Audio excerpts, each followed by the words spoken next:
যে বাবা জেল থেকে তুলে এনে মল্লিক পরিবারে আমাকে সন্তানের অধিকার দিয়েছে, আমি চাই। ডালিউড কিং সুপারস্টার শাকিব খান তার ক্যারিয়ার জুড়েই ছিলেন আলোচনায় কিংবা বিতর্কে।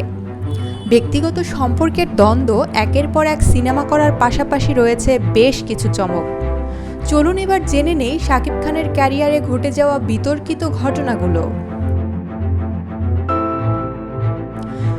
চলচ্চিত্র প্রযোজক রহমতুল্লাহর সাথে বিভিন্ন জের ধরেই তার বিরুদ্ধে আইনি ঝামেলায় জড়িয়েছেন শাকিব খান। প্রযোজক শাকিবের বিরুদ্ধে অভিযোগ আনেন ধর্ষণের, আর তার বিপরীতে শাকিব অভিযোগ আনেন মানহানি ও চাঁদাবাজির। সবচেয়ে আলোচনার বিষয়, সিনেমার একের অধিক প্রেমকে বাস্তবে নিয়ে এসেছিলেন শাকিব খান। 2008 সালে অভিনেত্রী অপু বিশ্বাসের সাথে বিয়ে হয়েছিল তার।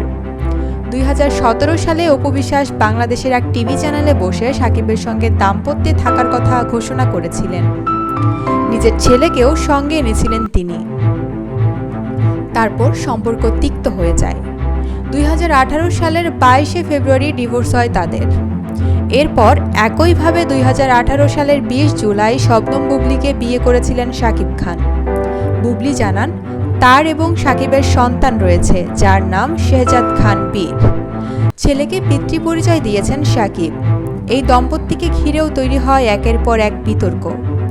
শুধু এই দুই নায়িকাই নয়, একসময়ের অভিনেত্রী শিল্পী রাত্রির সঙ্গে বিয়ে ও সন্তান জন্ম দেওয়ার গুঞ্জন উঠে, যা নিয়ে রাত্রি মুখ খুলেন।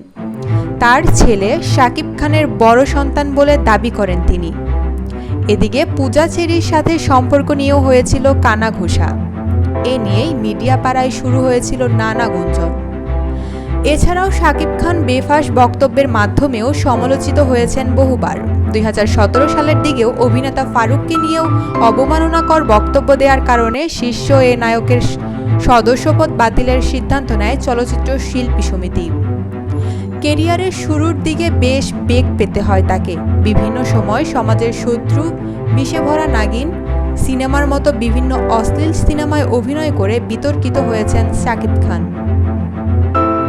এক সময় বছরে 20টি সিনেমা করার পাশাপাশি যাচ্ছে তাই সিনেমা করার কারণে বেশ বিতর্কের মুখে পড়েছিলেন তিনি। তবে বিতর্ক পিছু না ছাড়লেও ঢাকাই সিনেমার শীর্ষে থাকা এই অভিনেতা তার দক্ষ অভিনয় গুণে পেয়েছেন 4বার জাতীয় চলচ্চিত্র পুরস্কার। তার জনপ্রিয়তা এখন শুধু দেশের সীমায় আটকে নেই, ওপার বাংলা সহ বিভিন্ন দেশের দর্শকদের মনে জায়গা করে নিয়েছেন তিনি।